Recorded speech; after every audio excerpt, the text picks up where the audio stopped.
They say the mark of an educated person is how willing are you to let go of old ideas that don't work and embrace new ideas. The human in the loop is not a slogan.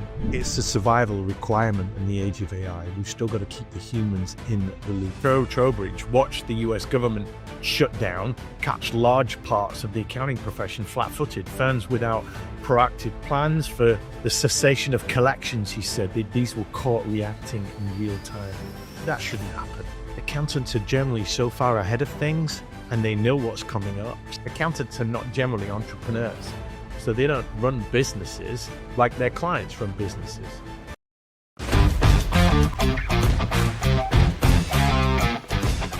What have you changed your mind on recently? What's given you an about turn in your thinking? They say the mark of an educated person is how willing are you to let go of old ideas that don't work and embrace new ideas, or how much are you set in your ways? This is the Accounting Voices podcast, giving accounting leaders and influencers the ammunition they need every week to stay relevant in this very disruptive world. This is the third in a series that we're doing on feeding back to you. I did 48 interviews in 2025, right at the back end, and called it Accounting Reflections. I had a host of people coming on from technology and people that ran firms and coaches, consultants, trainers, podcasters, vendors, all kinds of people in the accounting world, and asked them the same 5 questions.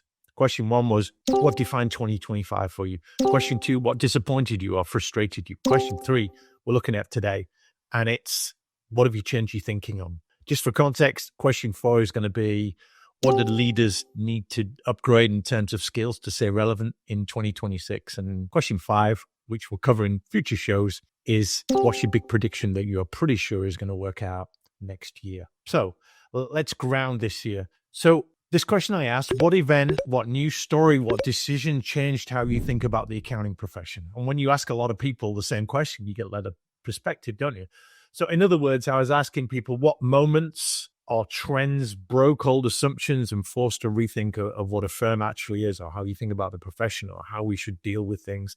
And across 48 conversations, one pattern kept surfacing. Almost everyone I interviewed realized that for decades, accountants have been brilliant at solving other people's business problems while being dangerously negligent of their own. It's ironic, isn't it? Accountants are not generally entrepreneurs, so they don't run businesses like their clients run businesses.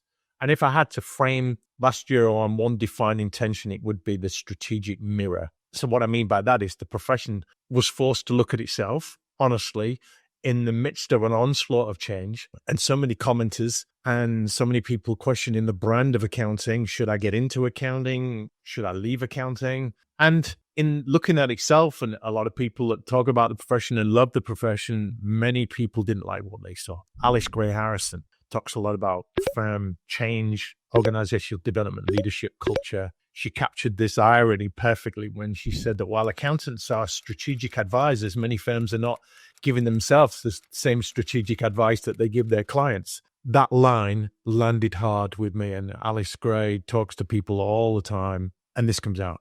And because 2025 shattered the assumption that a firm can survive simply by being technically good, we need more, don't we? A hard split is emerging between leaders who still see their firm as a professional practice and those who have finally accepted that they're running a high-stakes, capital-intensive business that's under huge pressures, has massive opportunities, but is under big pressures.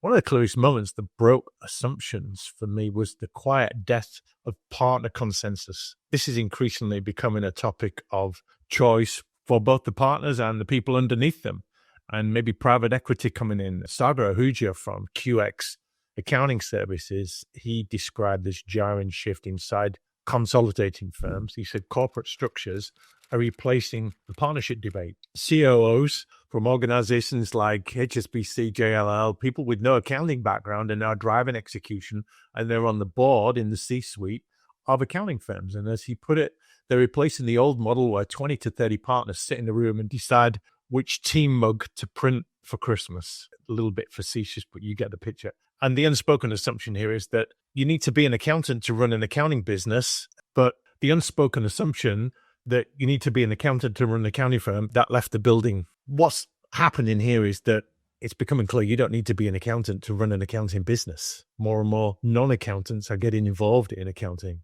Another moment that changed thinking for many people came from an uncomfortable place. Becky Livingston, pointed to the Deloitte Australia AI scandal. You probably saw it in the news. It was back in August. As a wake-up call, a 200-page government report produced using AI by Deloitte was found to have cited judges and sources who never spoke and books that were never written. That's frightening. From a big firm like that, that changes your thinking on things. And her question cut through the noise because where was the due diligence? Where was the check and balance on that? Who signed that off? And that's not a story about AI failure. That's a story about people failure and governance failure. And for many leaders, this was the moment that we realized that the human in the loop is not a slogan. It's a survival requirement in the age of AI. We've still got to keep the humans in the loop. Another assumption that broke people's thinking was around productivity. Trowbridge watched the US government shut down, catch large parts of the accounting profession flat-footed. Firms without proactive plans for the cessation of collections, he said, these were caught reacting in real time. That shouldn't happen. Accountants are generally so far ahead of things and they know what's coming up. So we should be ready to pivot, and we should have the flexible, adaptable systems inside firms that we can pivot. And Cho described it as a moment that exposed the difference between a compliance shop and a true advisor. You can't wait for the crisis to happen to become more strategic. You've got to be ready before the moment. For some people I interviewed, it was a painful rethink on how advisory readiness is actually built. There's a lot going on in the advisory movement right now. One of my favorites is Deneen Dias of Infinite Ties. Woodard are also doing a great job there, and lots of other software platforms are leading the advisory charge. Private equity is another popular illusion. So we've got advisory going on, we've got private equity.